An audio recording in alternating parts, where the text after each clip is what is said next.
Silakan. Ya. LinkedIn nggak ada Dulu tuh Bang. LinkedIn. Eh, LinkedIn nggak nggak ada Bang. ditulis LinkedIn. Nggak Bang, nggak ada. Di slide lanjutannya Bang. Oke, selanjutnya. Oke. Iya Bang.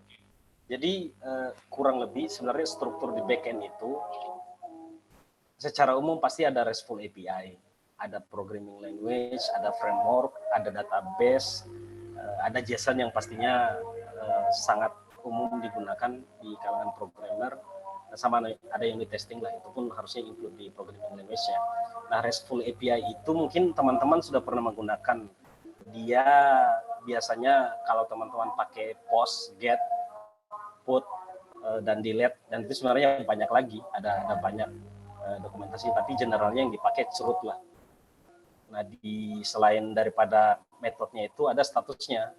Jadi banyak kalau di perusahaan-perusahaan yang betul-betul konsen untuk API, terutama backend-nya, itu pasti statusnya sangat diperhatikan. Jadi beda sukses yang 200 sama sukses yang 201. Nah, yang 200 kan rata-rata orang sudah lihat 200 hijau, oke lah, berarti sudah bisa. Padahal 200 itu menandakan ketika datanya berhasil ditarik misalnya, atau di-post misalnya sukses. Nah, kalau create 201 biasanya, kalau ada data insert baru di database itu biasanya 201. Ada lagi yang 400, ada 404. Nah, ada yang 500 yang umum juga.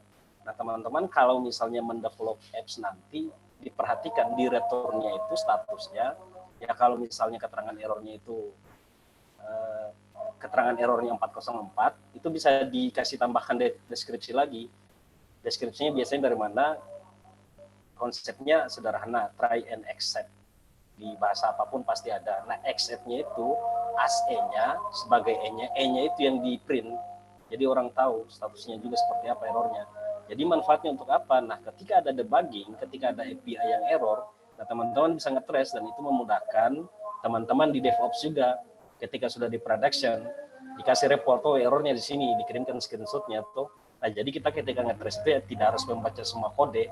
Nah, itu mungkin RESTful API itu, terutama di bagian status dan metode yang umumnya ya. Sebenarnya masih banyak lagi sih, nanti teman-teman bisa lihat dokumentasi RESTful API yang sampai sekarang. RESTful API itu sebenarnya sudah mulai ditinggalkan juga. Ada lagi yang sekarang penerapannya itu gRPC. Nah, kalau teman-teman mau coba, biasanya perbedaannya RESTful API sama gRPC itu sebenarnya gRPC HTTP-nya itu, sorry ya nanti dikoreksi kalau misalnya salah, package HTTP-nya itu dia yang versi terbaru. Jadi komunikasi antara server ke klien ketika menggunakan metode gRPC itu dia mesin to mesin. Oke. Jadi kalau mesin to mesin kan berarti yang dibaca kan ya data binary-nya kan komunikasinya.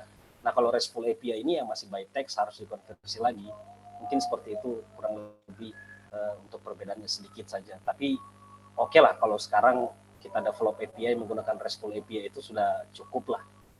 Terutama yang ya kalau misalnya masih pakai monolith masih aman lah. Nah, kemudian geser ke programming language. Programming language ini sebenarnya ya ini tergantung mazhab kan. Mazhabnya teman-teman mau pakai apa, yang mau pakai PHP, mau pakai Python, mau pakai Golang. Kalau lagi yang mau agak-agak ekstrim mau pakai C++, ada Rust juga, banyaklah programming language. Hanya jika teman-teman fokusnya memang di web base misalnya targetku hanya saya mau ingin bisa buat aplikasi berbasis web saja, ya PHP cukup. PHP sangat cukup. Misalnya dengan frameworknya yang sudah sangat lengkap package-nya, ya pakai Laravel. Nah, yang saya perhatikan di perkembangan framework itu, sebenarnya kita tinggal generate, tidak sama seperti dulu, kita harus buat sendiri filenya. Jadi kita tinggal generate projectnya pilih apa, biasanya dikasih 3 pilihan. 3 pilihan itu teman-teman bisa mau hanya buat API-nya saja, atau full stack-nya, atau slim. Slim itu biasanya mixing antara si API sama si semi monolith lah. Semi API sama semi monolith. Pertengahannya antara itu. Jadi dikasih pilihan. Nah, ketika teman-teman tekan enter itu sudah langsung dibuatkan semua struktur projectnya. Tidak harus lagi development dari nol, tidak harus lagi buat folder, buat file, dan lain-lain. Nah, kemudian kalau misalnya teman-teman pakai Python, ada juga pakai Flash. Flash itu microservice untuk API, micro programming service untuk API. Kenapa Flash itu di Python masih banyak digunakan? Karena kebutuhan kebutuhan untuk library-nya itu kita bisa install sendiri. Beda dengan Laravel tadi kalau di Python ada disebut dengan frameworknya Django. Django itu sama, dibuatkan langsung semua projectnya, hanya kadang-kadang ada tools yang kita tidak pakai, ya tapi masih tetap ke include. Itu kenapa Flash itu masih diminati juga. Dan ketika teman-teman, ya kesulitannya paling kita harus developnya dari nol lah, buat sendiri filenya dan lain-lain. Tapi biasanya dari dokumentasinya sudah lengkap, tinggal dibaca dan tinggal diikuti itu. Nah kemudian ada lagi, kalau misalnya di Python ada Fast API. Ada Fast API lagi untuk frameworknya. Nah framework Fast API ini sebenarnya mixing antara Django sama si Flash tadi. Jadi untuk kecepatannya, untuk kebutuhannya juga lebih menolong lah ketika kita mendeployment API. Nah kemudian yang framework tadi sudah include lah ya. Kemudian ada database. Nah database ini kadang-kadang kan kalau zaman-zaman kuliah dulu tuh saya bingung sebenarnya. Kalau database ini sebenarnya NoSQL, SQL apa fungsinya? Kalau SQL pukul rata saja dan pakai MySQL saja, tuh yang penting diterima sama dosen. Nah ketika mulai masuk di dunia kerja, sedikit-sedikit saya paham, oh ternyata kalau kebutuhan data SQL-nya itu saya butuh untuk get-nya yang lebih cepat, oh berarti saya harus pakai MySQL. Tapi ketika untuk insert datanya itu saya butuh yang lebih fleksibel dan lebih cepat. Cepatnya ini bukan hitungan second ya, tapi millisecond. Biasanya ada perbedaan di situ. Setelah kalau misalnya di scalable ditambahkan dengan indexing, itu ada perbedaan ketika kebutuhan untuk get dan post. Itu kenapa beberapa apps yang API itu biasanya dipisah. Ketika user mau klik get detail, nah biasanya dia menggunakan DB-nya di MySQL. Tapi kalau misalnya untuk insert, nah biasanya untuk post insert itu misalnya kita mau order di e-commerce, kita mau beli apa kan, nah itu insert pasti itu tambahkan tak, ketika tekan buy atau apapun, ya pasti dia insert data lah ke database-nya. Nah kemudian itu SQL, ada banyak tapi general pasti MySQL sama Postgre. Jadi kebutuhannya ingat saja kalau yang insert untuk yang Postgre, get-nya itu ya bisa pakai MySQL. Nah, kemudian geser ke ada yang NoSQL. NoSQL ini sebenarnya sekarang banyak sih. Banyak, tapi kalau misalnya yang umum, ya taruhlah kita batasi di 2 dulu. Itu ada Elasticsearch, sama ada MongoDB. Nah, di 2 database ini sebenarnya kalau, ya sama lah formatnya. Kalau SQL itu kan pasti dia formatnya dokumen kan. Dokumen pasti formatnya, jadi tidak sama dengan SQL. Yang SQL itu yang modelnya harus struktur, jadi kalau kita insert itu harus sesuai namanya, harus sesuai pakem dari SQL-nya. Sementara NoSQL itu kita insert dokumen dalam bentuk JSON, terus kita satu kali insert, tidak perlu ada rule. Ada rule-nya, tapi rule teknikal secara struktur itu sangat fleksibel di NoSQL. Nah kalau Elasticsearch itu biasanya kalau implement saya kemarin misalnya saya buat program yang untuk KTP OCR. KTP OCR itu kayak hanya ekstraksi data dari KTP. Tapi biasanya kalau kita ekstrak datanya ada package namanya Vision API. Nah dia hanya sediakan saja beberapa. Jadi kalau misalnya dibuat lengkap sampai kota, kemudian provinsinya apa, kode posnya itu nanti diparsing lagi. Nah biasanya saya nginsertnya ke Elasticsearch itu. Kebutuhannya untuk apa? Ketika saya get datanya dalam jumlah banyak, saya tidak perlu lagi buat indexing seperti di mana di SQL. Karena kan kalau di SQL teman-teman mau buat performance database-nya tidak terlalu berat, selain database core-nya itu dibuatkan database slave, jadi core sama slave. Jadi ketika yang slave-nya ini mati, dia masih bisa ngambil switching ke database yang utamanya, yang primary-nya. Nah, di Elasticsearch itu saya kebutuhan datanya setiap hari itu mungkin ada inserting data sekitar sedikit lah, hitungannya 7.000 itu sedikit, 7.000 data. Nah, kalau misalnya itu yang ditembak server untuk SQL kan bagaimana tidak merah itu dia punya CPU tuh. Apalagi biasanya kita dituntut untuk maksimal aplikasinya, tapi source yang dikasih ke kita itu minimal. Jadi tricky. Jadi kebutuhannya kalau seperti itu ya sudah saya pilih untuk yang Elasticsearch. Kalau yang untuk MongoDB itu saya pernah implementasi di perusahaan pertama di Jakarta, perusahaan AI dan Big Data. Jadi kebutuhannya waktu itu ada dua. Satu untuk crawling data dari media sosial. Jadi ada beberapa crawling data. Ketika kita crawling data itu kan misalnya pakai package Selenium, data yang diinsert itu kan masih tidak bersih seperti yang ditampilkan. Contohnya misalnya masih ada HTML-nya dan lain-lain, dan itu kan tidak beraturan toh. Nah, untuk memudahkan itu tidak mungkin kita mau parsing langsung insert ke DB, sementara proses parsingnya itu menggunakan beberapa function yang harus diterapkan lagi. Jadinya gampangnya ya sudah simpan satu kali di NoSQL MongoDB. Nah, ketika saya mau parsing ya saya tinggal tarik itu, baru dibersihkan terakhir itu misalnya disimpan baru di SQL-nya. Mungkin kurang lebih gambaran seperti itu. Terakhir itu yang saya pakai untuk MongoDB itu menyimpan data screen capture wajah, karena pada saat itu ya istana yang minta buatkan attendance sistem lah. Jadi orang yang masuk itu, yang diundang itu tinggal tunjukkan KTP-nya di resepsionis, nanti ada kamera itu dia akan screen capture wajahnya. Nah, data yang di screen capture itulah yang di-insert, diantrikan dulu kan, biasanya pakai antriannya pakai RabbitMQ misalnya, baru di-insert ke MongoDB-nya. Nah, dari MongoDB-nya ada service nanti yang panggil data yang terbaru tadi untuk cocokkan nomor KTP-nya ada atau tidak ini orang. Nah, kalau ada ya dia berarti hijau, boleh masuk. Mungkin kurang lebih implementasi yang saya perlu lakukan untuk Elasticsearch sama Mongo seperti itu. Nah, kemudian masuk ke JSON. JSON ini umum lah ya, semua REST API ataupun gRPC tadi return-nya JSON. Kenapa harus JSON? Karena ya pada saat kita memisahkan antara back end dan front end itu, ya kita butuh panggil resultnya seperti apa. Dan di JSON ini kan tidak seperti teks. Kalau teks kan teman-teman parsing nanti ketika sudah tiba di, jangan di browser. Kalau di browser masih tertolong, tapi kalau di terminal itu betul-betul repot lah. Jadi JSON ini sangat membantu lah formatnya untuk penerapan kita di API. Selain itu di JSON ya bisa null, bisa dibuat null, bisa dibuat string, bisa dibuat integer, bisa dibuat array JSON juga, bisa macam-macam. Jadi fleksibel dari JSON ini menolong kita untuk deployment API. Kemudian ada data. Kenapa ada data? Oh sorry, kayaknya data ini salah ketik ini. Terakhir yang unit testing lah.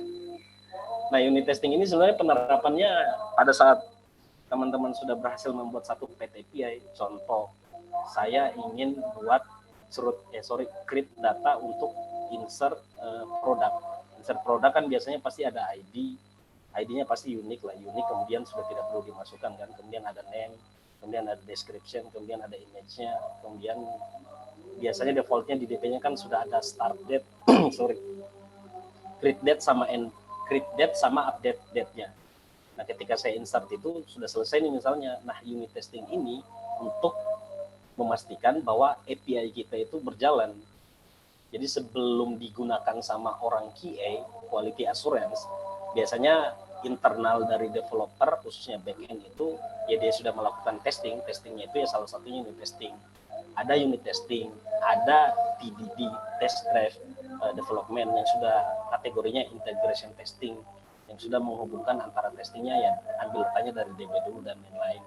Mungkin seperti itu. Tapi kalau unit testing ini lebih kepada testing function-nya. Ingat ya, testing function yang kita buat di dalam script-nya itu. Kan kita panggil function untuk proses data yang di-insert itu supaya bisa keluar hasilnya sesuai expect-nya kita. Nah, input sama output-nya itu yang jadi base-nya dari unit testing. Yang kita input apa, output-nya apa. Hasil output-nya itu biasanya dia diambil dari function yang kita panggil tadi. Makanya unit testing itu sangat-sangat penting ketika aplikasi itu sudah scalable. Itu pasti diwajibkan ketika sebelum kita push di GitHub itu sudah harus ditanya ini unit testingnya hasilnya berapa. Nah, biasanya di unit testing ini sekarang sudah agak canggih, kita tidak perlu lihat lagi di terminal. Ada tools namanya Coverage atau Swigger atau apapun itulah. Jadi sudah banyak UI yang memudahkan kita untuk menerapkan unit testing ini. Sehingga reporting kita ya mungkin sesama programmer oke lah, tapi di perusahaan itu kan kadang-kadang kita tidak bisa minta juga leader kita seperti apa. Kadang-kadang mereka juga ya butuhnya yang betul-betul ya sudah dalam bentuk datanya rapi. Nah, itu tools beberapa tadi yang saya sebutkan lumayan menolong lah, tinggal diberikan ke mereka. Biasanya ada lagi satu, yang data ini mungkin yang saya maksud Postman. Biasanya itu ya ada banyak sih selain Postman. Teman-teman bisa melakukan testing API di situ ketika setelah di running API-nya, ya teman-teman bisa buka Postman lah. Di Postman itu diterapkan yang RESTful tadi. Kita biasanya kan ada, kalau teman-teman mau keren ya silakan pakai CUR lah, CURL, CUR, kemudian domain IP kita berapa, portnya berapa, /pet API-nya berapa, /pet API-nya apa, nah kemudian datanya apa yang mau di-insert. Datanya ada lagi terbagi, mau data dalam bentuk form atau data tipe form atau data tipe JSON, raw text, data tipe raw, data tipe file, data tipe form atau data tipe raw. Nah, data tipe form itu yang apa? Nah, data tipe form itu biasanya teman-teman yang submit biasanya ada form ketika kita buka. Nah, itu yang data tipe form itu modelnya kurang lebih seperti itu. Nah, kalau yang data tipe raw data tadi, insert-nya itu dalam bentuk yang tipe JSON. Tipe JSON formatnya dibuka sama curly bracket ya, ditutup sama curly bracket. Biasanya variabel kirinya itu harus dikasih tanda petik 2 atau tanda petik 1. Kemudian titik 2 baru value-nya apa. Variabel, tanda petik, kemudian titik 2 baru variabelnya apa. Nah, itu bisa di dalamnya lagi bisa dibuatin dalam bentuk array JSON atau apapun lah, bisa lah dibuatin seperti itu. Tapi umumnya variabel nilainya integer kalau tidak string. Nah, si collection Postman tadi fungsinya apa? Untuk memudahkan yang tadi, sekali buka Postman tinggal masukkan URL-nya, portnya berapa, IP-nya berapa, portnya berapa, pet-nya apa, nah tinggal dipilih metodenya apa, post, tinggal enter, keluar nanti biasa di bawahnya resultnya itu apa. Nah, ada yang miss tadi dari untuk RESTful API, sebenarnya ini tidak terlalu diperhatikan selain status code tadi, tapi pet API itu biasanya yang ini, IP-nya kita berapa, titik 2 port, /pet-nya. Nah, /pet itu ketika scalable aplikasi itu sangat berpengaruh ternyata. Karena kita bisa membedakan fitur apa dari pet itu. Dan itu akan lebih menolong developer lah ketika dia baca, kemudian untuk struktur juga pasti berbeda itu. Karena pemisahan antara function, antara kelas, antara file, kemudian ke foldernya sampai di depannya itu biasanya sudah dipisah seperti itu. Mungkin sampai di sini untuk backend. Ada yang ingin didiskusikan atau yang ditanyakan dulu?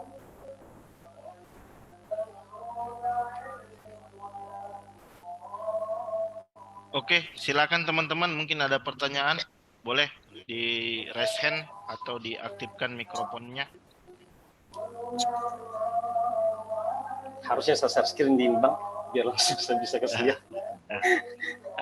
Oke, sepertinya belum ada pertanyaan, Bang. Ya. Silakan dilanjutkan dulu pemaparan materinya. Silakan, Bang Juno. Oh iya. Lanjut, sorry Bang, lanjut ke FE-nya. Oke, front end. Ya, siap. Ya, front end.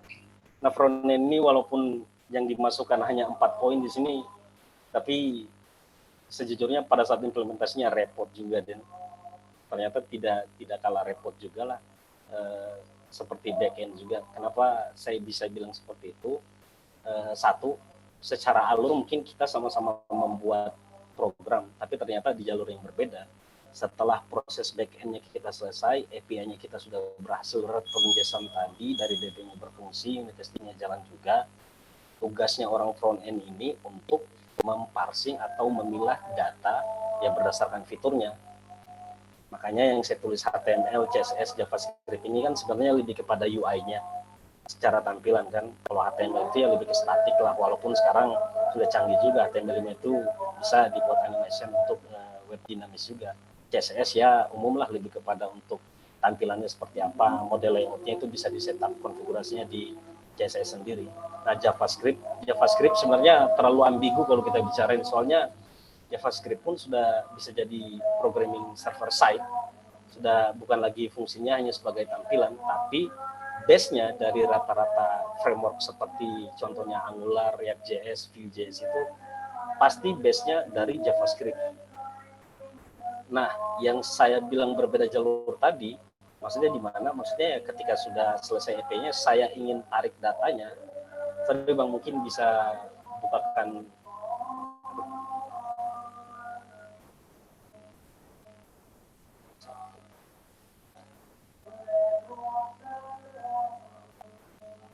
Jadi ketika kalau yang mau buka pakai laptop bisa, tapi jangan dihack tolong ya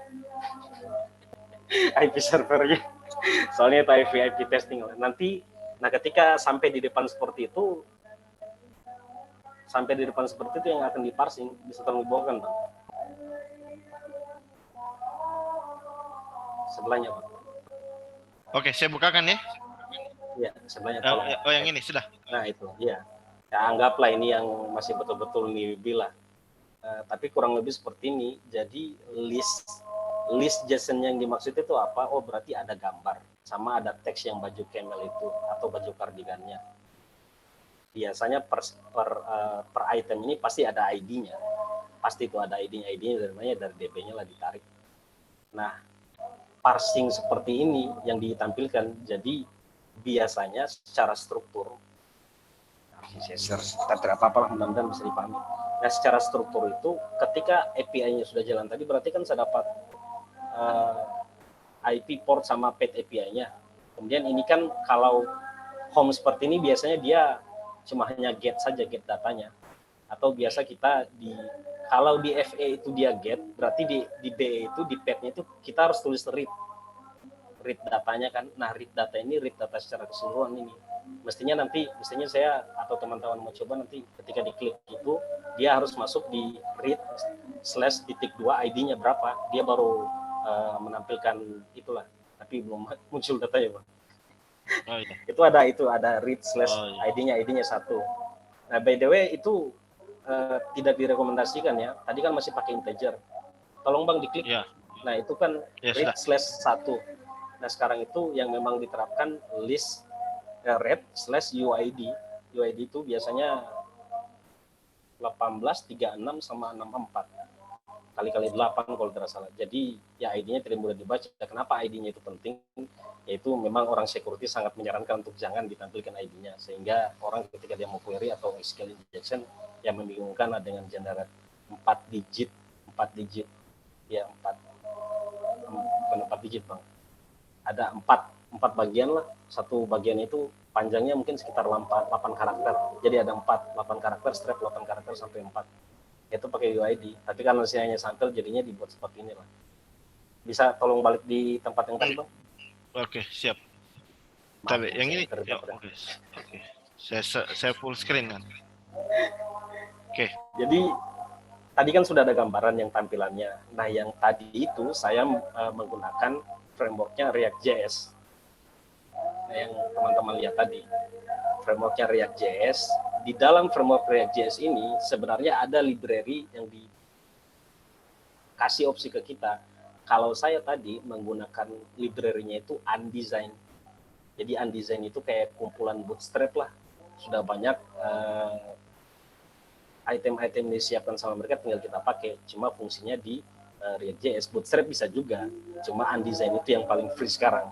Ya PR-nya paling memang kita harus ngoprek karena dapatnya yang gratis. Nah, untuk React.js kan kurang lebih tadi tampilannya seperti itu. Sebenarnya ada juga Vue.js, tapi yang saya rasakan Vue.js sama React.js itu ternyata secara struktur berbeda. Contoh nih, kalau di React.js itu kan itu sudah tinggal di generate datanya. Jadi ingat, generate datanya, di generate struktur kodenya. Jadi kita tidak perlu ya deploy dari sendiri lagi seperti kita buat HTML yang kayak kita bisa sendiri. Nah, di React.js yang saya buat itu biasanya sudah tinggal npm create, environment itu npm. Turun lagi. Local environment itu pakai NVM dia. Teman-teman bisa pakai NVM, tapi lebih disarankan NVM. NVM ini seperti apa? Nah, di NVM ini teman-teman bisa install beberapa node. Kan dasarnya kalau React.js itu Node.js, harus install Node.js-nya dulu. Jadi bisa jalan karena basisnya JavaScript. Nah, di NVM ini teman-teman bisa pilih beberapa versi.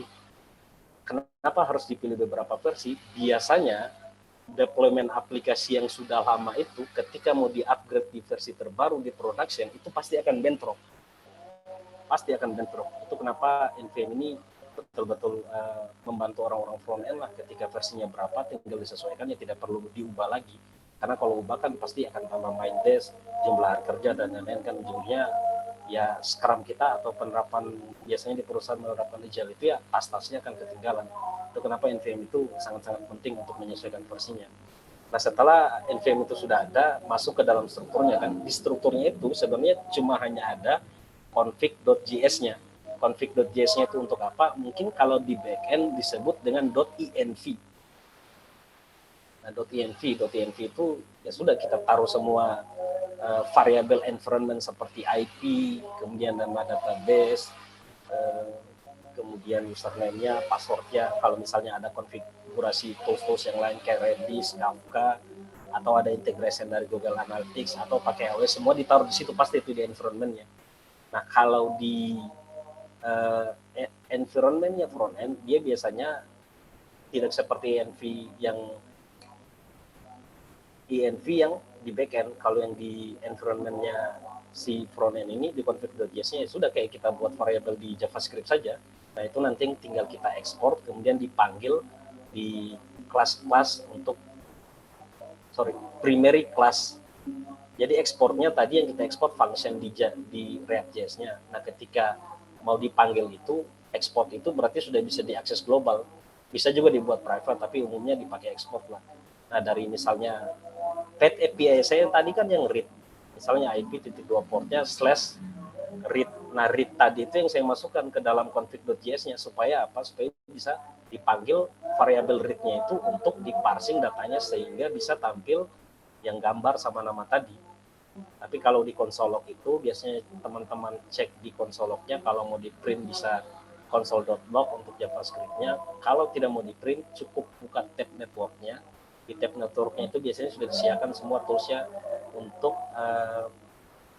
debugging API-nya kita, apakah datanya muncul atau tidak, sukses atau tidak. Jadi walaupun ini agak harus praktek lah, tapi mudah-mudahan bisa sedikit dimengerti bahwa ternyata di database, di bidang front end itu lebih difokuskan kita harus paham untuk konfigurasinya itu berbeda dengan konfigurasi backend, karena ya kita harus memastikan data yang dikeluarkan sama backend itu ya betul-betul diterima di browser. Nah, biasanya ada lagi beberapa permission seperti layaknya permission kita mendevelopment di lokal kita menggunakan programming language apapun. Nah, biasanya di FA ini tools yang paling general kan kalau di JavaScript framework-nya itu pasti pakai Axios. Ada beberapa pilihan, ada Axios, ada Fetch, tapi yang umumnya itu pakai Axios. Nah, biasanya Axios itu dia akan minta beberapa requirement permission dari API-nya, dari local server, dari IP-nya kita, misalnya IP-nya itu bisa diakses publik atau tidak. Makanya itu nanti berhubungan sama orang-orang DevOps. Orang-orang DevOps itu dia harus pastikan bahwa IP yang diakses itu ya sudah lulus verifikasi untuk bisa diakses sama Axios itu. Kenapa minta permission? Ya balik lagi untuk masalah security. Jadi security itu sekarang dan lumayan bagus lah untuk di di development untuk PE maupun FE, karena sudah menerapkan betul-betul metode yang secure lah. Kurang lebih Bang mungkin seperti itu yang untuk FE-nya dengan model tampilan yang sederhana seperti tadi. Harusnya saya kasih lihat, tapi sebelum bisa share screen juga.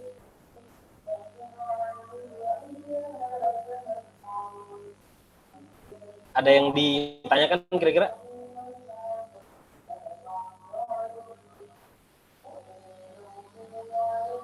Terada?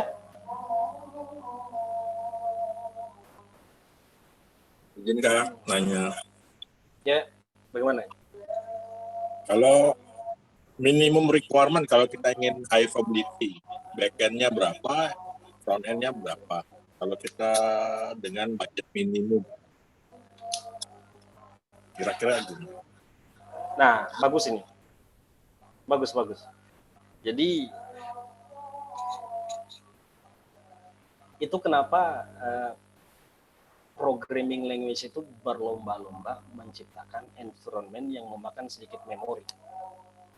Contoh, ketika saya deploy Python di server itu ukurannya bisa jadi 75 MB perbandingannya 75 MB. Nah, ketika saya menggunakan Golang itu bisa jadi hanya sekitar 15 MB bahkan 10 MB. Jadi lihat betapa jauhnya range antara source yang dibutuhkan kan. Nah, itu berpengaruh sama akses yang di memorinya. Nah, kenapa RESTful API tadi saya sempat mention yang gRPC? Nah, karena itu berpengaruh ya penggunaan memori juga. Jadi sebenarnya kalau teman-teman kepekaannya terhadap kode yang ditulis itu betul-betul detail, itu pasti teman-teman akan memikirkan ketika membuat satu function itu, saya bisa mungkin jangan terlalu panjang. Jangan terlalu panjang. Itu kenapa di beberapa programming language, contoh lah di Python yang betul-betul saya tahu lah, ada namanya, standarisasi untuk kode. Jadi toolsnya biasa ada di Visual Studio Code lah, itu tinggal di insert. Nah, ketika saya mengetik sudah lewat dari misalnya length-nya itu 100, itu pasti langsung error. Nah, tujuannya untuk apa ya? Untuk minimum source tadi. Nah, kalau pertanyaannya misalnya tadi minimum source yang dipakai untuk deployment ini, contoh lah yang paling umum PHP kira-kira dia butuh berapa kan? Contoh ini kita pakai studi kasus yang DigitalOcean mungkin familiar. Nah, DigitalOcean itu menurutku salah satu cloud server yang menolong untuk programmer yang minim budget lah. Dia kan bisa menyediakan bahkan sampai RAM-nya itu bisa minimal 2 GB atau di bawah lagi dari itu ada. Biasanya ada kalkulatornya itu. Tapi kalau yang saya kasih contoh, kemarin itu saya mau development crawling Twitter. Saya butuh terapkan nanti Elasticsearch. Di Elasticsearch itu sebenarnya kalau hanya untuk install Elasticsearch-nya dia terlalu besar, tapi saya butuh lagi untuk terapkan Kibana. Kibana itu part of Elasticsearch untuk menampilkan data dalam bentuk visual. Nah, minimum yang saya bisa terapkan menggunakan Python dengan jalan script yang hanya scriptnya itu yang jalan 3 API. Ya, 3 API karena get, parsing, sama insert KDB-nya. Itu minimum yang saya bisa dapat. RAM 2 GB untuk menjalankan itu cukup. Tapi kalau PHP misalnya mau pakai WordPress, sebenarnya ambil hosting saja, bisa gitu. Tapi kalau mau pakai yang natif, bisa lebih minim lagi, karena natif kan ya teman-teman tinggal buat per file saja, cuma ya tidak tertolongnya ketika diterapkan dalam bentuk aplikasi yang lebih besar nanti. Ada gambaran, atau saya kasih pisah lagi paling, terbagi antara dua biasanya aplikasi itu, monolith sama monolith semi microservice sama microservice. Nah, kalau yang paling minim budget itu pasti monolith. Monolith itu gabung antara HTML, antara view-nya sama antara API-nya. Kalau hanya sekedar API-nya sama view-nya sebenarnya tertolong. Tapi biasanya yang membuat berat itu pasti database-nya. Nah, di semua rata-rata cloud server ataupun hosting itu, database itu dibuat item yang terpisah untuk diorder.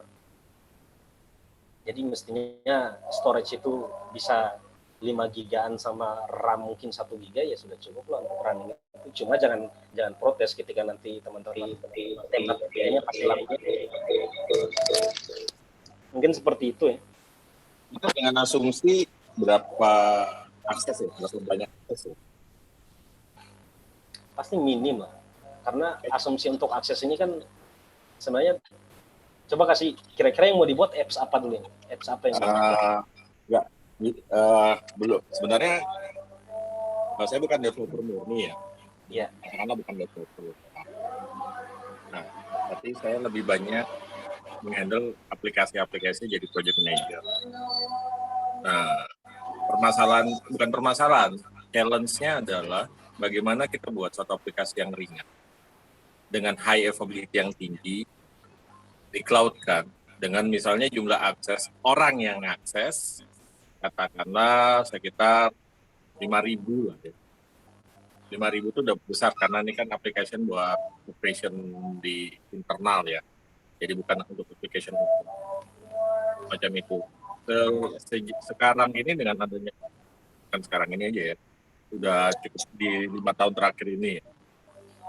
5 tahun terakhir ini kan backend front end itu kan menjadi salah satu pegangan ya, bangun di VM, mau di virtual machine, maupun ataupun di atas apa istilahnya?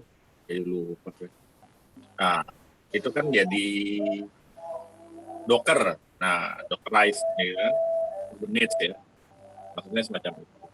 Nah, yang jadi isu tuh kadang-kadang backend itu kan biasanya termasuk juga database ya. Nah, di database itu kan kadang-kadang, bukan kadang-kadang, resource-nya cukup tinggi.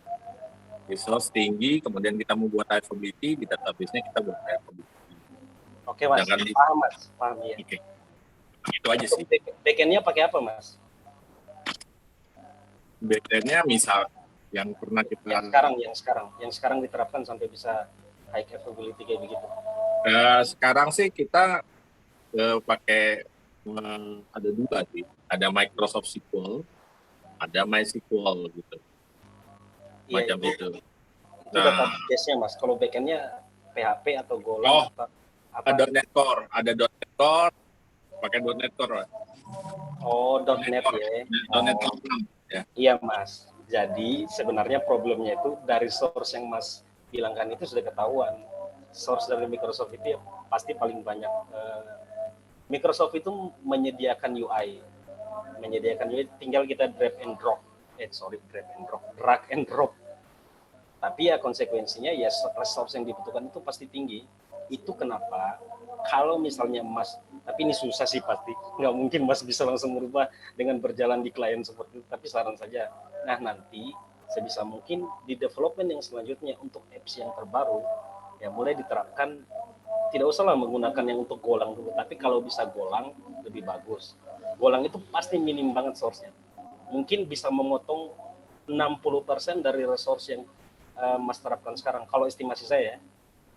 Mungkin itu bisa lebih kecil lagi dari itu mas, dengan catatan ya memang terpisah ya antara backend-nya itu. Jadi dibungkus sama Docker yang dimaksud tadi kan nanti sebenarnya kita bahas yang CI/CD selanjutnya mas. Nanti saya coba kasih gambaran juga lah kalau misalnya kira-kira bagaimana sih kalau misalnya dengan menggunakan Docker itu lebih optimal implementasinya. Nah tapi dasarnya kenapa source di tempatnya mas sekarang, bukan menyalahkan Microsoft ya, tapi masih nanti teman-teman bisa baca lah resource-nya. Microsoft itu pasti paling gede. Dan .NET itu ya ketika saya coba tes deployment kan ada kemarin teman yang saya coba buatkan web base-nya gampang, memang tinggal drag and drop, bahkan tinggal klik 2 kali masuk di dalam source code-nya. Ya tapi konsekuensinya apalagi menggunakan SQL ya kalau dari Microsoft ya. Pasti resource-nya gede dan itu base-nya SQL. Nah, biasanya mas problemnya sama yang di tempat teman saya kemarin, mereka itu lebih gede di query-nya mas. Jadi sebenarnya source function itu pendek, tapi mereka menebalkan ya di query-nya, raw query biasanya. Raw query itu kayak select bintang, itu logiknya itu dimasukin di sini semua. Nah kenapa bisa gede ya? Karena pasti penggunaan memorinya gede, dan di dalam infrastruktur itu mas, pasti yang paling mahal itu memori. Itu masalahnya di situ mas. Makanya saya bilang ini nggak mungkin bisa berubah, mas. Tapi nggak apa-apa lah. Saran saya nanti di development selanjutnya betul-betul mulai dipikirkan untuk masalah requirement tag-nya terutama ya, sebelum bicara di infra. Kalau mau infranya murah ya dari requirement tag-nya tadi, requirement tag-nya ada BE-nya, ada FE-nya, ada DB-nya, itu mulai harus dipikirkan mas. Supaya nanti tidak disalahkan di infranya, karena infra itu hanya menyediakan yang resource dari BE sama FE-nya tadi. Sama DB ya terutama ya. DB-nya kalau bisa ya pakai SQL yang biasa aja mas, gak usah pakai MS SQL itu. Gampang memang, banyak dokumentasinya, tapi konsekuensinya bayar dari risetnya mereka. Oke mas, ya. Itu agak advance sih sebenarnya mas, tapi tidak apa-apa lah. Makasih mas. Jauh dari konsep kalau kita ini mas. Ya mas. Siap. Ada lagi? Mungkin kita bisa ini materi dulu Pak ya. Kita bisa selesaikan materi. Kemudian nanti kita buka sesi pertanyaan untuk teman-teman semua ya. Mungkin bisa nanti saya tampung ya pertanyaannya. Oke, silakan Pak Mas Juno. Diklik dulu, diketik dulu mungkin nanti di Bang. Ya siap, nanti saya bantu dokumentasikan. Silakan Mas Juno. Ya. Ya. Jadi yang CI/CD ini berhubungan tuh sama pertanyaan Mas tadi. Biasanya CI/CD ini diterapkan ya ketika minimal back-end sama FE-nya sudah terpisah lah. Itu paling minimal itu. Jangan juga CI/CD menerapkan baru masih pakai monolith, Pak. Monolith itu maksudnya tampilan sama HTML sama function-function API-nya digabung dalam satu folder ya. Nah itu monolith. Nah, minimal sudah terpisah lah. Ada BE-nya sendiri, foldernya sendiri, ada FE-nya sendiri. Oke lah, bisa kita pakai yang CI/CD ini. Nah, CI/CD yang paling umum diterapkan banyak, tapi yang paling umum itu Jenkins pasti. Kenapa Jenkins? Free, walaupun dia ada berbayarnya. Tapi tools yang disediakan sama dia itu untuk free-nya itu cukup lah. Sampai di production, sampai kita bisa jual fitur itu untuk memotong cost. Cukup lah. Dengan kita combine beberapa tools monitoring yang lain ya. Contohnya ada Grafana, ya salah satunya Grafana yang paling umum juga untuk monitoring server dan lain-lain. Sebenarnya ada ahli server sih di sini namanya teman saya Rahmat. Mungkin dia ketawa-ketawa saya ngomong kayak gini. Sorry ya, Mat.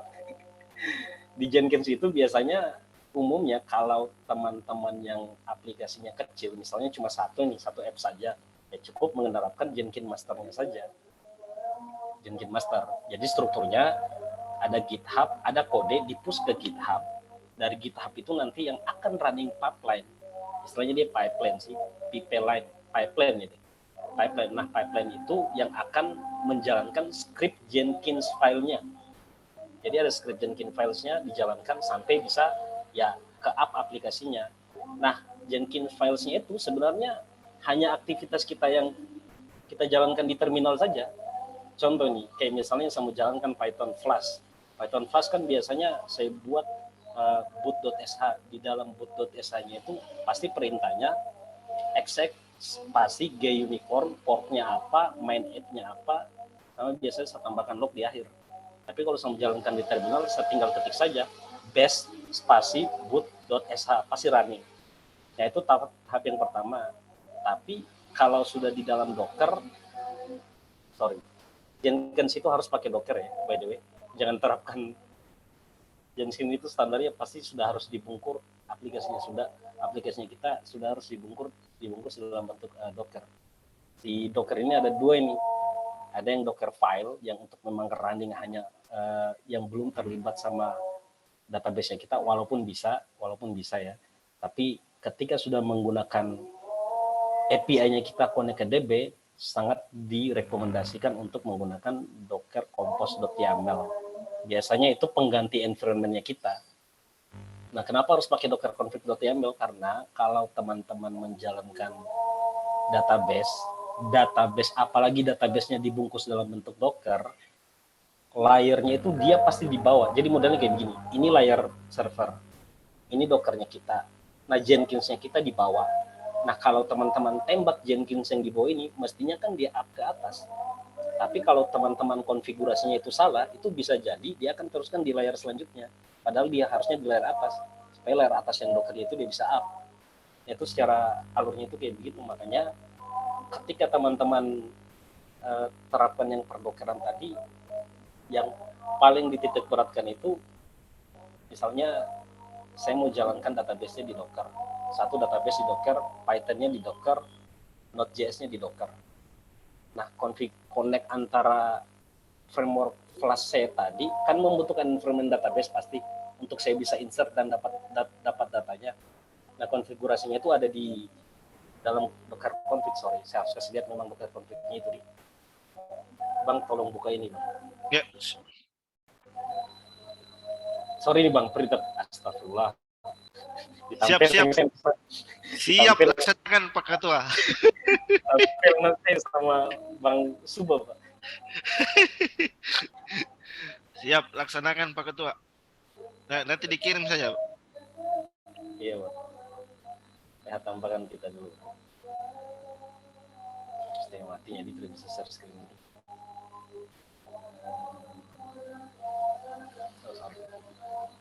Namanya atau mungkin bisa diakses publik ini, Bang. Iya. Di mana di kita kirim? Di chatting? Iya, Bang, sabar saya. Oh ya. Namanya source search. Oh ya, public sih, Bang. Alhamdulillah. Oke. Ini, Bang. Tabe. Oke. Di chat itu, Bang. Oke, siap. Sudah kelihatan, Dik? Iya, halo. Kelihatan. Iya, kelihatan. Ya. Yang mana ini? Itu, Bang, yang Docker Compose-nya itu. Docker Compose. Atau buka saja 3 tab Bang, API e-commerce buka, folder API e-commerce Oh buka. iya. Oke, siap. Itu dibuka Bang. API. Sama iya itu dibuka satu, kemudian FE e-commerce dibuka. FE e-commerce, Ya, kemudian ya. Sama terakhir Docker Compose.yaml-nya Bang. Docker Compose. Oke. Gitu, Siap Bang. sudah. Yang 3 itu. Nah, jadi ini kan yang terpisah ini antara API ini pasti backend-nya kan. Backend-nya pasti yang ini. Nah, FE-nya tadi yang sebelahnya. Ya, FE-nya yang ini. Kemudian yang terakhir itu ada yang Docker config-nya itu. Nah, untuk menjalankan CI/CD itu minimal yang sangat direkomendasikan ya konfigurasi di Docker config, Docker Compose.yaml-nya ini. Jadi diperhatikan itu versinya itu bebas lah. Nah, tapi yang di service-nya ini, nah di service-nya ini kan ada DB tuh. Itu DB. Versinya ada MySQL, container name-nya nanti yang running apa namanya, misalnya DB. 3306 itu port aslinya, 3307 itu yang diekspos, yang diakses sama user public. Nah, sisanya di bawahnya environment untuk password lah. Username, password sama database-nya. Nah, ada lagi B-nya. Nah, B-nya itu B-nya intinya juga sama, dijalankan untuk supaya bisa diakses nanti. Kurang lebih environment-nya harus ditambahkan juga kan. Dia pasti dia akan akses database kan. Nah, yang saya maksud tadi itu dia akan akses database-nya itu yang itu. Jadi kita biasanya kan di DBHost itu kita hanya pakai localhost saja. Kalau misalnya kita tidak konekkan kemana-mana atau 0.0.0 atau 1.7.0.1 kan. Ya, kalau konfigurasinya sudah menerapkan Docker dan menuju ke CI/CD, ya pembagiannya modelnya harus seperti ini. Kemudian yang terakhir kan paling si FE-nya itu. Nah, FE-nya itu connect-nya butuhnya kan linknya ke backend-nya. Jadi secara hierarki dia pasti ya. Jadi dari DB ke BE, BE pasti connect ke DB-nya. Nah, dari BE ke FE, FE pasti connect ke BE-nya. Sebenarnya masih banyak, ini masih yang standar. Kalau yang betul-betul diterapkan sama teman-teman DevOps itu pasti banyak tambahan konfigurasi, terutama di volumenya berapa itu diatur semuanya. Jadi sekali deployment itu ya konfigurasinya susah, tapi pas maintenance-nya lebih mudah.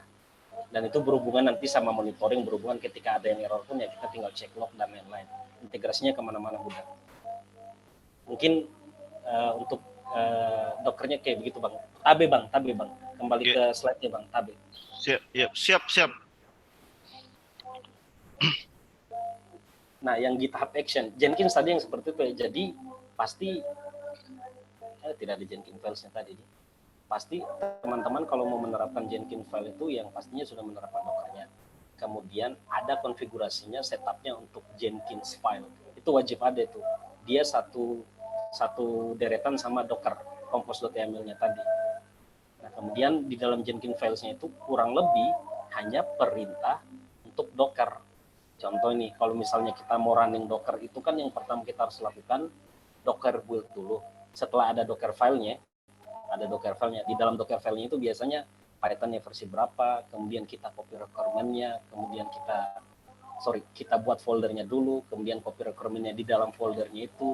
Nah, setelah itu baru kita running. Jadi kurang lebih aktivitas kita yang kita jalankan komen untuk sampai jalan FE atau BE-nya kita itu pasti di dalam Docker-nya. Nah, setelah masuk di situ sudah jadi Docker-nya nih. Nah, kita mau jalankan Docker-nya itu.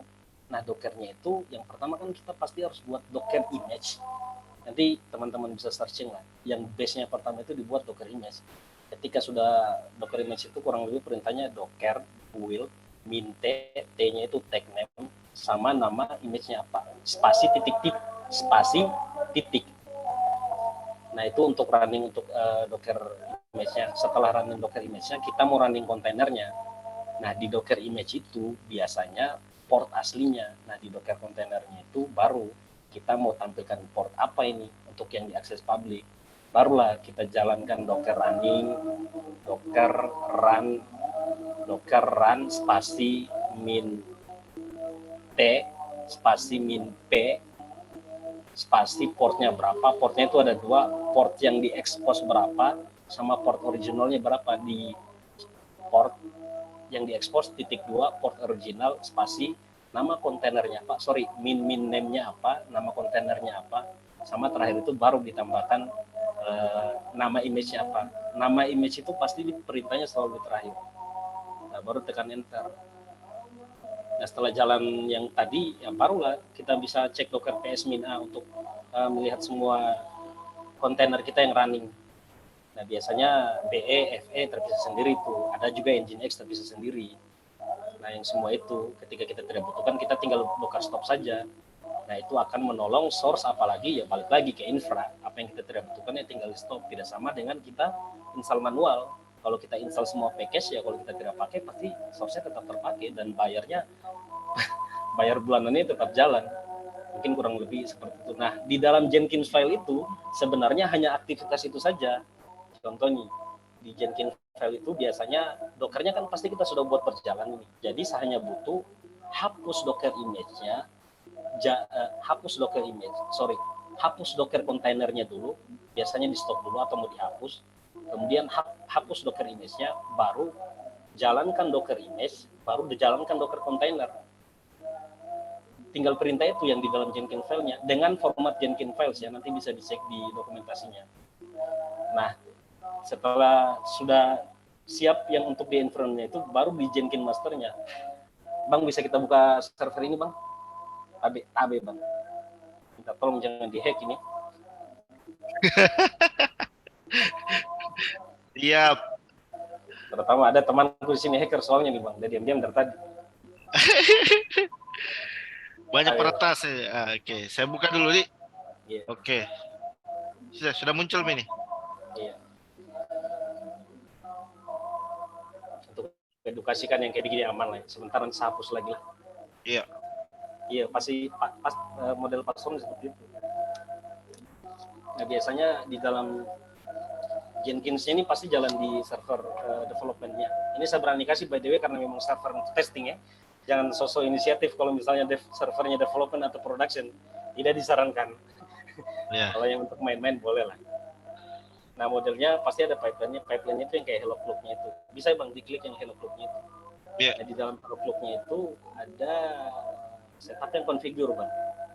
Configure. Itu Bang sebelah kiri. Oh, sebelah kiri. Iya, ada configure. Oh, ini. Ya, nah setupnya itu setelah kita Jenkins file-nya siap itu modelnya kurang lebih seperti inilah. Harus dimasukkan reponya, nanti ada credential yang di setup juga. Sehingga sama terakhir jangan lupa di GitHub itu nanti ditambahkan webhooks-nya di settingnya. Biasanya ada juga sudah tinggal dibuka lah dokumentasi Jenkins-nya nanti. Tambahkan URL Jenkins-nya kita berapa, /webhooks-nya berapa, baru oke.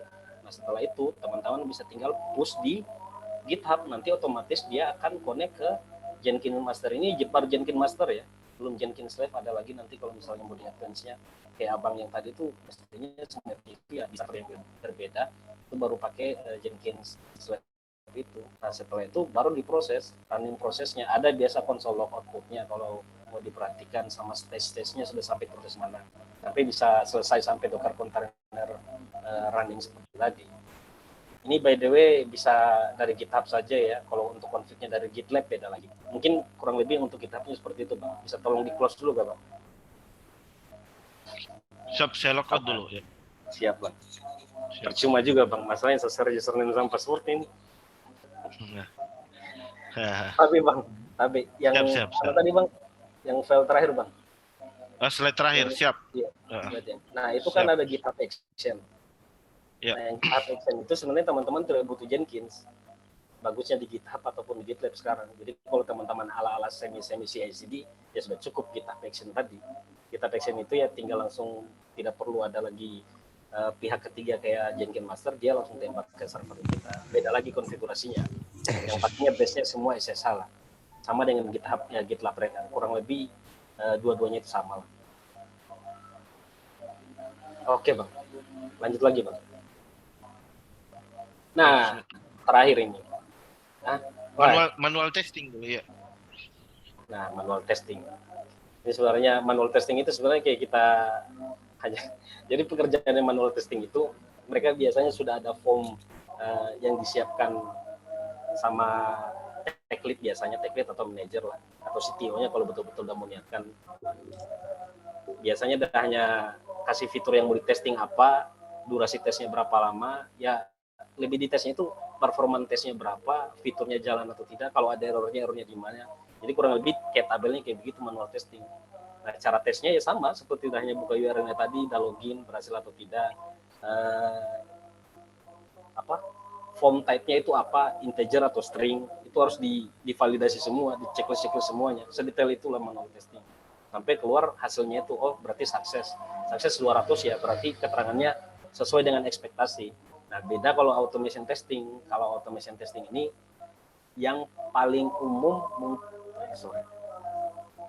kalau di JS itu, di teman-teman JS, ya bisa pakai webdriver.io. Mirip-mirip harus di coding. Seperti kita, bukan coding juga, ya coding lah tapi sederhana. Coding seperti unit testing, tapi di dokumentasinya ada juga. Tapi kurang lebih kalau misalnya automation testing itu, ya teman-teman membuat semua logiknya semuanya, dibuat scriptnya, baru terakhir di running. Nah, bedanya dengan manual testing, ujung-ujungnya outputnya apa? Ya outputnya sebenarnya bisa diintegrasikan dengan tools lain lagi untuk reportingnya. Tidak repot seperti yang manual testing tadi. Kalau yang berbayar, mungkin teman-teman bisa coba Katalon. Katalon itu yang umum juga lah digunakan, tapi berbayar. Biasanya kan kita versi gratis open source, ya sudahlah pakai Selenium saja lah ya Bang. Pakai Selenium saja lah. Tapi ya lumayan itu, balik lagi kalau yang setiap yang free itu ya lumayan effort. Tapi kalau perusahaannya bagus ya tinggal diajukan saja, mudah-mudahan sepakati. Mungkin kurang lebih manual sama automation kayak begitu Bang. Nah, terakhir deployment ini betul-betul ranahnya DevOps ini. Deployment itu base yang paling pertama, kalau misalnya teman-teman masuk di perusahaan, dilihat dulu servernya itu on-premise atau serverless. Jadi dia ya server fisik atau memang cloud. Nah, kalau teman-teman base-nya di Linux, mestinya tidak terlalu kaku dengan environment server, karena pasti dia, ya kalau bukan, rata-rata sekarang ada juga yang pakai Rocky Linux, ada teman saya itu yang pakai Rocky Linux itu. Tapi ya kalau kita Ubuntu lah ya, cukup lah ya. Atau maksimal CentOS lah, walaupun katanya CentOS itu sudah mulai ditinggalkan, ternyata sudah bergeser kayak yang tadi, ada yang pakai Refer Linux dengan spesifikasi dengan integrasi beberapa tools untuk menjaga IP statik, untuk setup Nginx, untuk setup environment CI/CD, untuk setup local environment BE-nya, environment FA-nya. Mungkin kalau yang agak-agak advance lagi untuk setup environment Kubernetes-nya, tapi Kubernetes itu diterapkan ya ketika memang taruhlah Gojek atau Tokopedia yang memang betul-betul menerapkan konsep microservice ya secara keseluruhan. Konsep microservice secara keseluruhan, dan itu pasti potongan budgetnya mestinya lebih murah kalau DevOps-nya benar. Kalau DevOps-nya tidak juga sama saja sebenarnya. Itu kenapa agak-agak susah kalau misalnya tes DevOps ataupun ranah-ranah cloud lah, dan memang kan pasti dibagi lagi kan, ada cloud security, ada infrastruktur cloud dan lain-lain. Itu semakin banyak itu partnya, karena memang mengurus server ini sebanyak itu tugasnya. Hanya kenapa saya tulis production dan development, walaupun fasenya itu kan kita testing di local development-nya kita, di laptopnya kita dulu ini.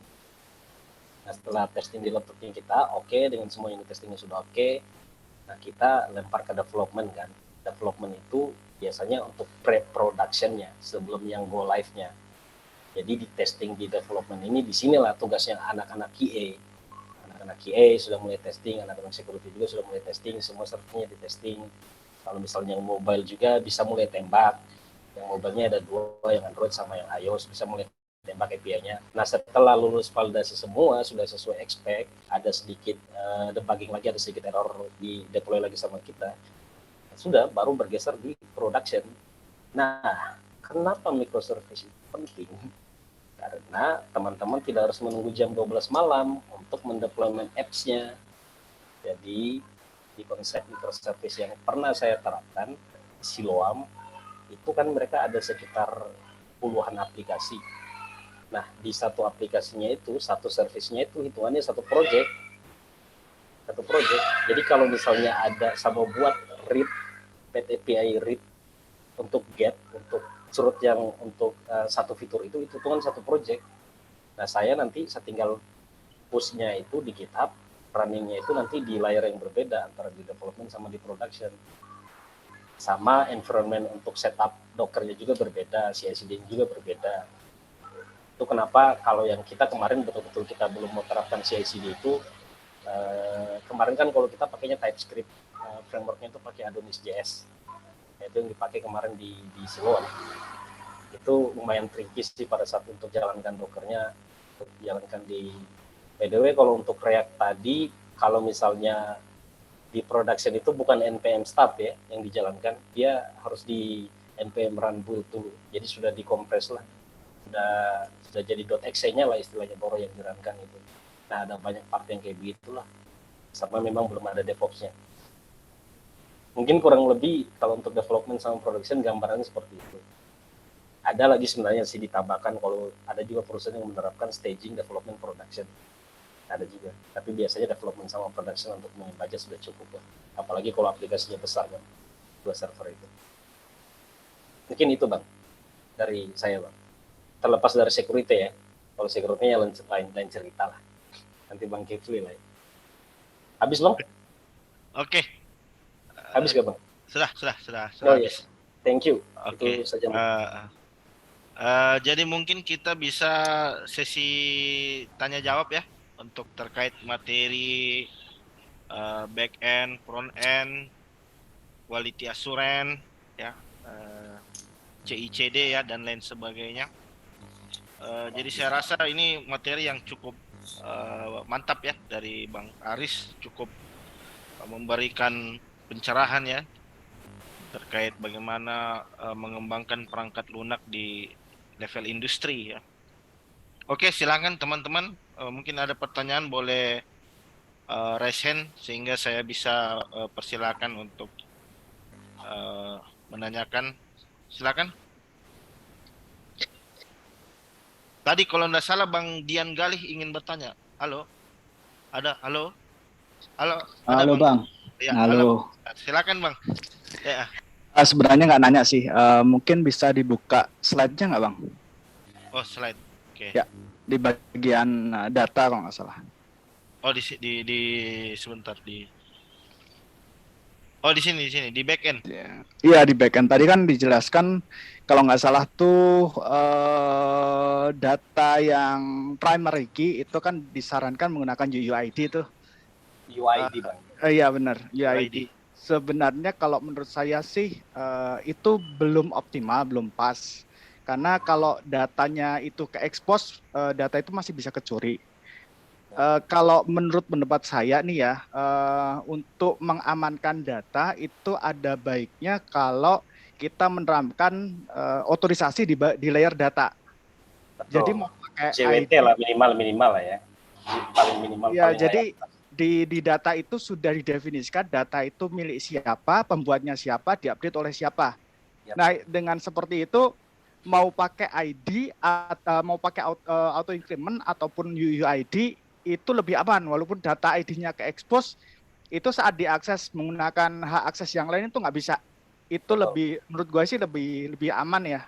Tapi at least apa yang disampaikan di sini daging semua sih, menarik sih. Ya, dan mungkin tambahan sama teman-teman yang mungkin awareness gitu ya. Kalau sudah membedakan antara front end sama back end, pengembangan front end itu agak bleeding karena dia harus build dulu dan build-nya itu membutuhkan resource yang besar dan beberapa teknologi baru seperti Vue dan React itu kan ada semacam slicing ya, semacam optimizing images itu agak bleeding dengan hardware spek lama. Jadi kayak punya saya nih laptop MacBook Pro gitu yang 2012 itu udah nggak bisa pakai natifnya lagi. Jadi mau nggak mau pengembangannya harus pakai Docker gitu. Jadi harus di layer Dockernya biar bisa mengikuti teknologi itu karena di sisi OS-nya itu kernel OS-nya udah nggak bisa nerima kode yang baru gitu karena di Node.js itu sudah menerapkan ini sudah tidak disupport lagi gitu sih. Jadi teman-teman yang mau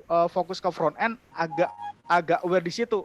Tapi kalau teman-teman back end gitu ya kayak saya juga ngembangin Node.js gitu masih aman-aman saja sih sampai sekarang itu karena Pake masih apa, Mas?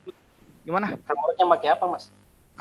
Pakai biasa aja, bawaan itu yang kecil-kecil aja lah. Rendah mulu, Express maksudnya atau apa? Atau Express, pakai Express ya, JS masih klasikal karena terus terang teman-teman ini secara aja ya kenapa kita harus belajar Express, teman-teman yang diajam ke bahasa pemrograman istilahnya ke framework lain yang lebih gampang dengan .ts itu malah yang TypeScript gitu ya. Itu pengalaman itu saya dampingin teman-teman yang interview ke beberapa perusahaan itu mereka kagok saat company itu meminta mereka untuk coding yang Express kayak gitu. Jadi mereka kagoknya karena mereka udah terlena dengan framework yang nyaman, itu jadinya mereka lupa terkait asinkronus, terkait ini segala macam mereka lupa. Jadi kalau bisa jangan pernah lupakan basicnya lah, walaupun teman-teman udah switching ke TypeScript atau framework yang lebih baik lah. Itu sih pesan dari saya. Thank you, Bas. Menarik. Oke, Thank you. terima kasih Bang Dian Gali ini pertanyaannya. betul, Luar Bang biasa. Dian. Hanya yang dimaksudkan tadi UID tadi lebih kepada ini sih Mas. Kalau jadi XSS script. Nah sekarang itu ternyata hacking itu bukan lagi SQL injection. Levelnya itu memang kalau ada sedikit bug di dalam code-nya itu, nah ID itu sangat berpengaruh. Selain daripada ID itu, selain daripada yang security itu, kalau integer 64 ini kan ada limitasinya. Kalau misalnya dia di atas 1 juta atau berapa juta, dia pasti kalau yang big data ini ya, saya bicara skopnya big data. Itu kalau yang sudah ratusan juta data itu, unique ID-nya kan harus selalu unik ini. Nah itu kenapa disarankan pakai itu. Tapi kalau yang skopnya e-commerce atau misalnya jumlah yang terlalu banyak, integer biasa aja cukup. Ya. Sama tadi yang dibilangkan dimension untuk masalah TypeScript sama JavaScript.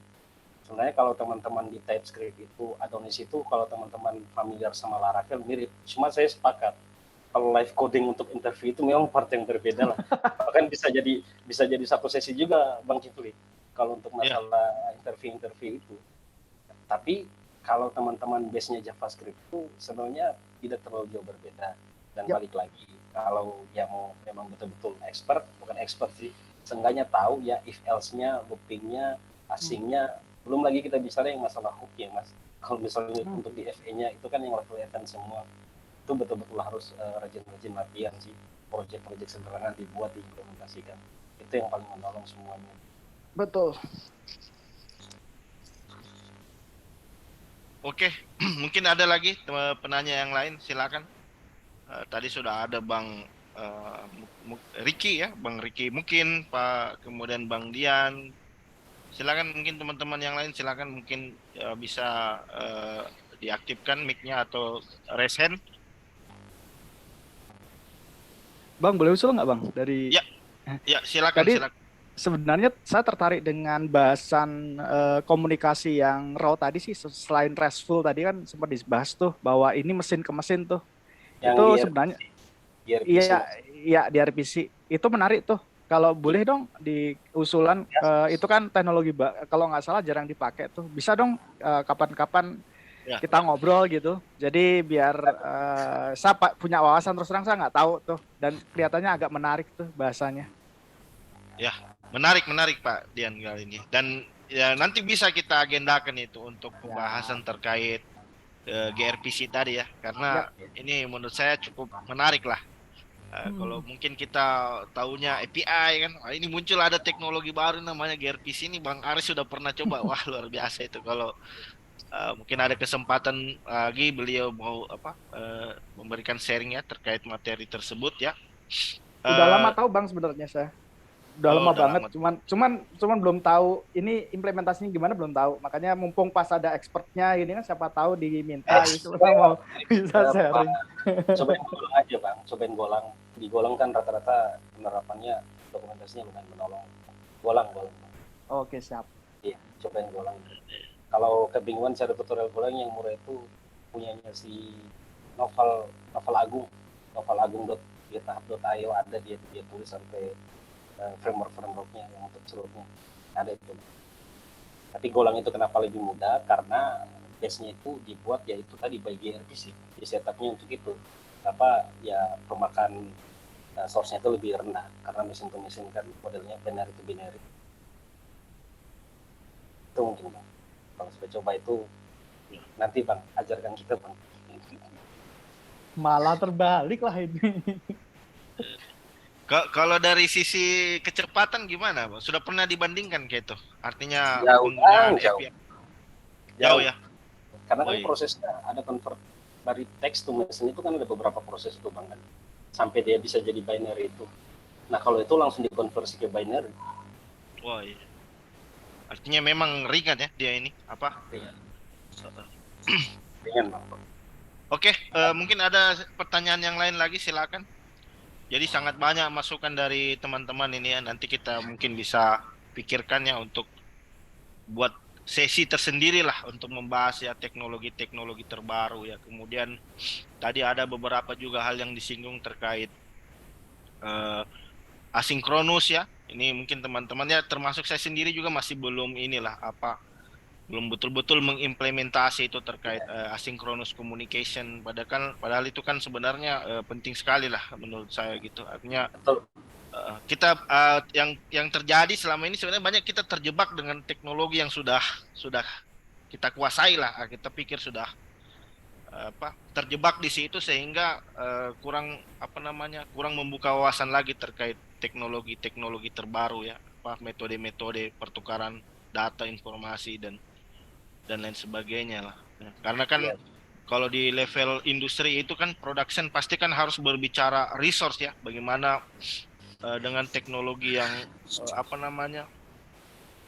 bisa meminimalisir resource ya dengan traffic yang tinggi, tapi dengan penggunaan resource yang minimum ya, seperti itu. Ya. Oke, mungkin ada pertanyaan lagi yang lain, silakan teman-teman. Jadi ada Bang Ian juga kalau nggak salah tadi nih. Beliau di mana? Takut saya sebenarnya Bang, banyak senior-seniorin saya. Aduh. Tapi Bang. Tidak bisa begitu Bang. Kita ini lama tuh senior tapi di akademisi kan artinya beda ya, beda lah dunianya akademisi dan industri. Artinya di industri itu memang perkembangan teknologinya cukup cepat lah. Sehingga kita kadang di akademisi ini ya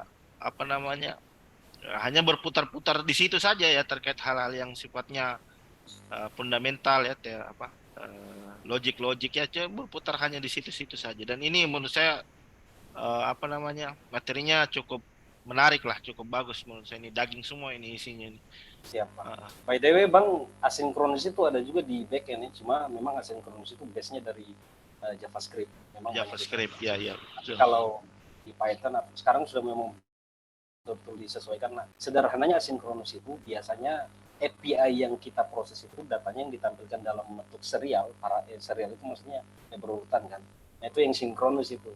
Nah, kalau asinkronus itu data mana yang duluan selesai diproses itu yang ditampilkan. Jadi dia tidak tunggu antrian dia, Bang. Iya. Betul. Saya lihat sekarang di orang politik ini banyak yang model-model asinkronus ini.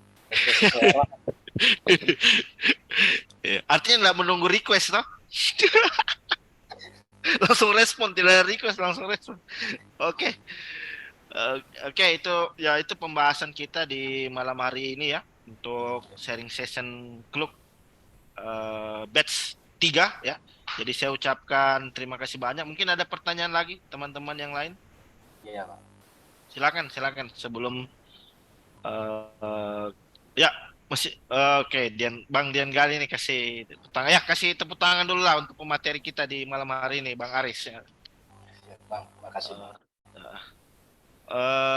Oke, mungkin sebelum jika tidak ada pertanyaan lagi ya, mungkin kita bisa tutup sesi sharing session kita ya di malam hari ini, dan insya Allah akan kita agendakan lagi untuk sharing session berikutnya dengan menghadirkan teman-teman mungkin yang ingin ya membawakan materi, nanti bisa japri saya biar saya bisa agendakan untuk sharing sessionnya kita ya. Bang, jadi foto ya silakan ya. Foto bersama tadi sudah, Bang. Ya. Oh ya, mungkin kita ini ya foto bersama dulu lah, dokumentasi kan. Iya. Ya mungkin mau minta tolong ini diaktifkan camnya teman-teman biar kita bisa foto bareng ya.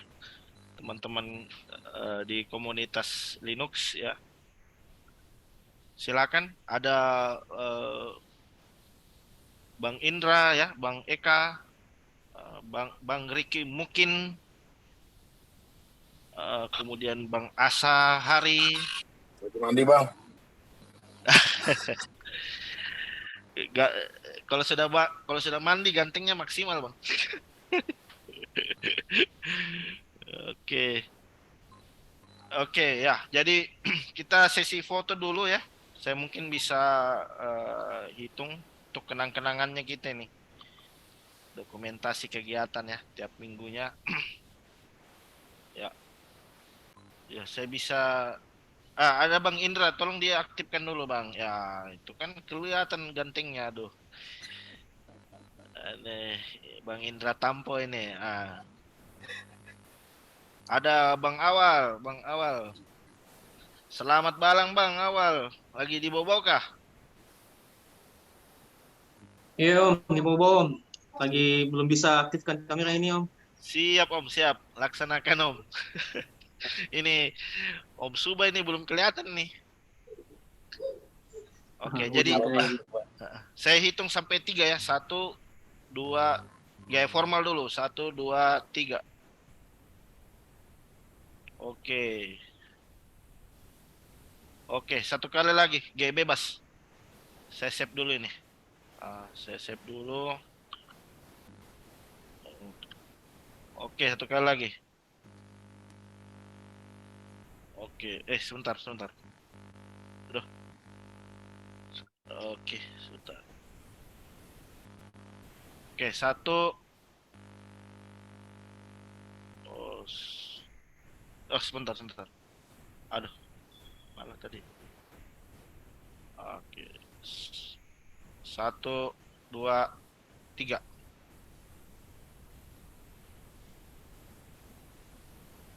Oke.